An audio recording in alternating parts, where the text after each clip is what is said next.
Imagine being trapped in a city where everyone wants you dead. No backup, no way out. Just a battered bus and a storm of bullets raining down on you. Sounds impossible, right? But Clint Eastwood's character didn't just survive. He did the unthinkable. How?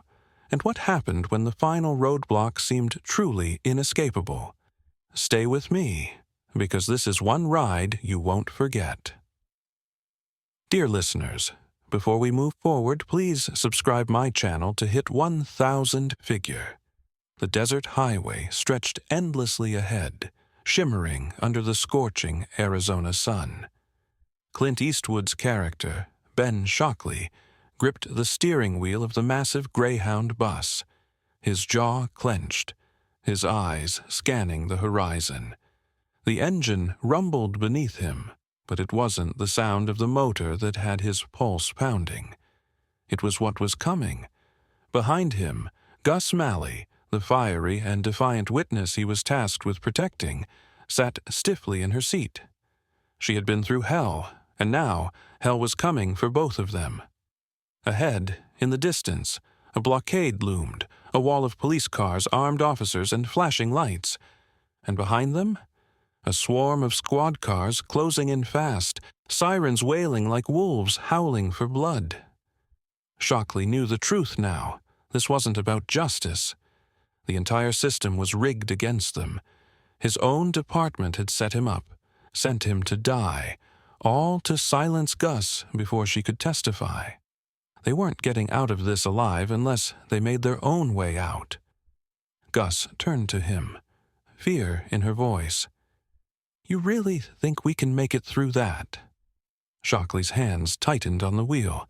He exhaled slowly, eyes locked on the blockade ahead. "We're gonna find out." And then he floored the gas. The bus roared forward. The bullets were coming, and there was no turning back. The roar of the bus engine drowned out everything until the first gunshot cracked through the air. Then came another, and another. From the blockade ahead, a wall of officers raised their rifles, their barrels flashing as they opened fire. Bullets slammed into the windshield, spider-webbing the glass but not breaking it. Reinforced, just like Shockley had planned. Gus ducked instinctively, covering her head as the deafening hail of gunfire rattled the entire bus. "Jesus! They're gonna tear us apart," she shouted. Shockley didn't flinch. He kept the bus straight, his knuckles white on the wheel, his focus unshaken. He had been in shootouts before, but this wasn't a fight. It was a full-scale execution. From behind, police cruisers closed in, sirens blaring, bullets tearing through the metal sides of the bus. The entire world had turned into a war zone on wheels. Shockley knew the plan had to be simple. Go forward, never stop, never slow down. The blockade was coming fast, but the real question was, would the bus make it through before they got ripped apart? The blockade loomed ahead, a barricade of police cars, officers lined up like a firing squad, rifles locked and loaded. The highway had become a death trap, and Shockley was driving straight into it. The bullets kept coming, pounding the sides of the bus like a relentless storm. Glass shattered, side mirrors exploded, and metal crumpled under the relentless fire. Gus let out a panicked breath as she peeked through the bullet-riddled windshield. "We're not gonna make it," she yelled. Shockley's face remained stone cold, his grip unshaken. This wasn't about making it out clean. This was about making it out alive. A round from a shotgun blasted a hole through the front panel, barely missing Shockley's leg. The force sent sparks flying, filling the bus with smoke and the smell of burnt metal. Gus grabbed his arm. "You got a plan, right?"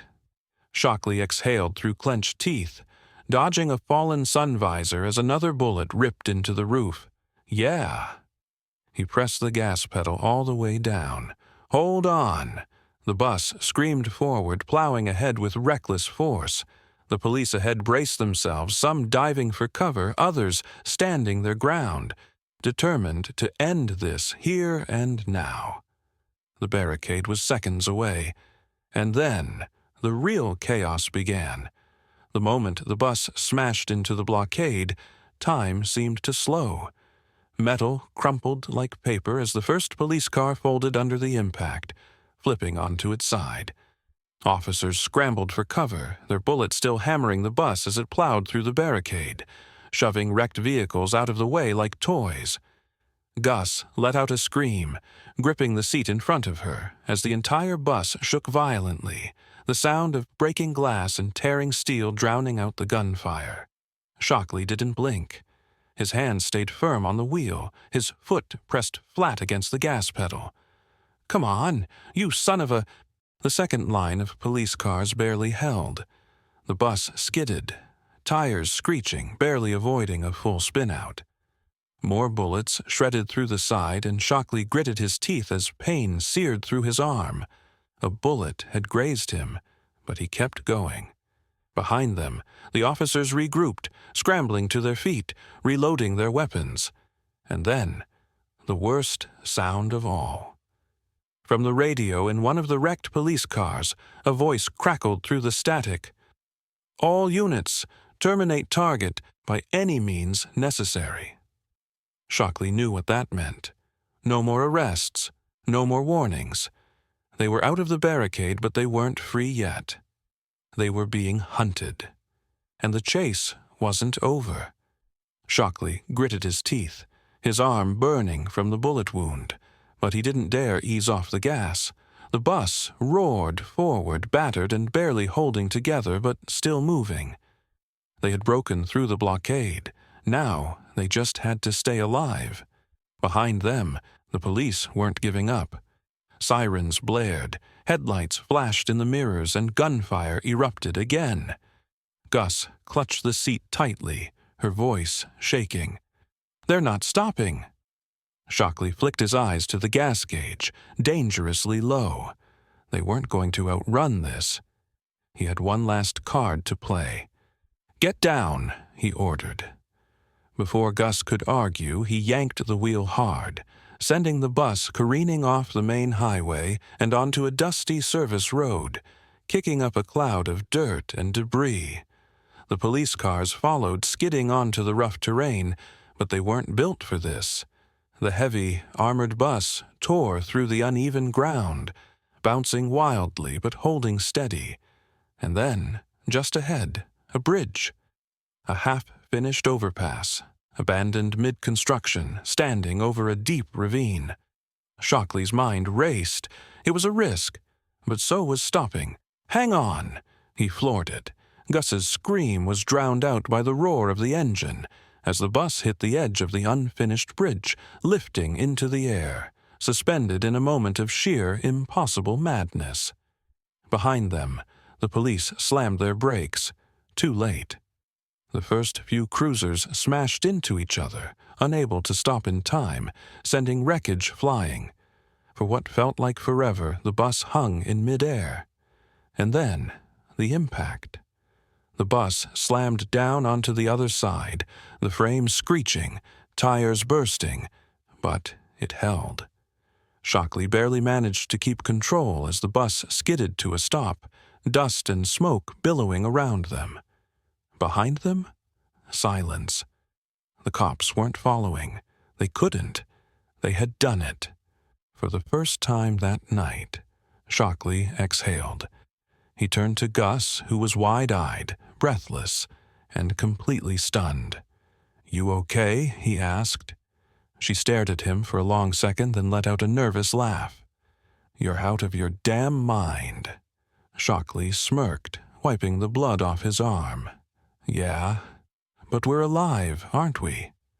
And with that, he slammed the bus door shut, shifted into gear, and drove off into the night, leaving behind the wreckage, the flashing lights, and a city that had just witnessed the impossible.